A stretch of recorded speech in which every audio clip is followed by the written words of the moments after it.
السلام علیکم فرینڈس، قبل از اسلام عورت کی زبوں حالی کی داستان تاریخ ہستی کا سب سے بڑا المیہ ہے۔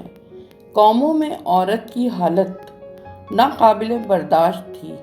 جبر و ستم اور غلامی کے ایسے خطرناک مصائب برداشت کرتی تھی، انسانیت کے قطعی منافی تھے۔ معاشرے میں عورت کی کوئی قدر و منزلت نہ تھی۔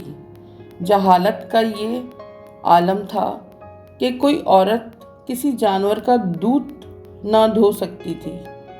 وہ جانوروں اور تجارتی مال کی طرح فروخت کی جاتی تھی اور خریدی جاتی تھی، بلکہ میراث میں بھی منتقل ہوتی تھی، مگر خود کسی چیز کی وارث نہیں بنتی تھی۔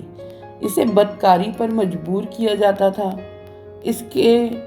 اس معاشرے میں حیوانوں سے بھی بدتر سلوک نے عورت کو سب سے مظلوم طبقہ بنا دیا تھا۔ اس سلسلے میں ہر قومیت کا اپنا معیار تھا۔ مثلاً عربوں میں لڑکی کو زندہ گاڑ دیتے تھے۔ عیسائیت میں عورت کو گناہ کی محرک سمجھا جاتا تھا۔ یہودیت میں عورت کا نام دینے سے گریزاں تھے۔ ہندوؤں کے نزدیک عورت بے وفا تھی۔ رومیوں کے نزدیک عورت ناپاک حیوان تھی جس کے اندر روح نہیں تھی۔ اس زمانے میں جب عورت کو بے زبان جانور یا شیطان سمجھا جاتا اور اسے انسانی جنس سے الگ خیال کیا جاتا تھا، قرآن مجید نے آ کر یہ واضح کر دیا کہ عورت اور مرد ایک ہی جنس سے ہیں، بلکہ انسانیت کی تکمیل ان دونوں کے تعاون کے بغیر نہیں ہو سکتی۔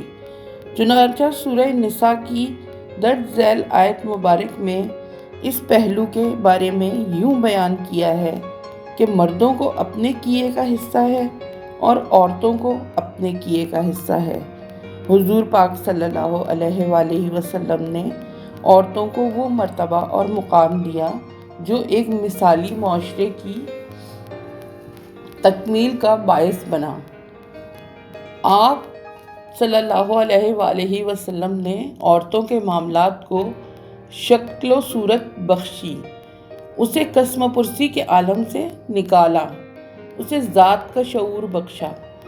اسلام کبھی برداشت نہیں کر سکتا کہ انسان، خواہ وہ مرد ہو یا عورت، اس کی عظمت و عفت پامال ہو اور ان کے اخلاق و اعمال کی گندگی دنیا کو بدبودار کر ڈالے۔ چنانچہ ارشاد فرمایا گیا ہے، اے لوگوں، ہم نے تم کو ایک مرد اور ایک عورت سے پیدا کیا اور تمہیں قوموں اور قبائل میں اس لیے تقسیم کیا کہ تم ایک دوسرے کو پہچان سکو، ورنہ در حقیقت اللہ کے نزدیک تم میں سے شریف ترین انسان وہی ہے جو تم میں سے سب سے زیادہ پرہیزگار ہو۔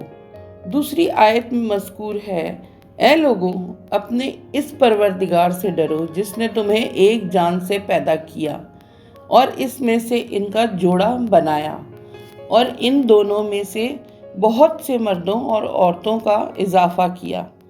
حدیث میں یہ بھی مذکور ہے، عورتیں مردوں کا لازمی حصہ ہیں۔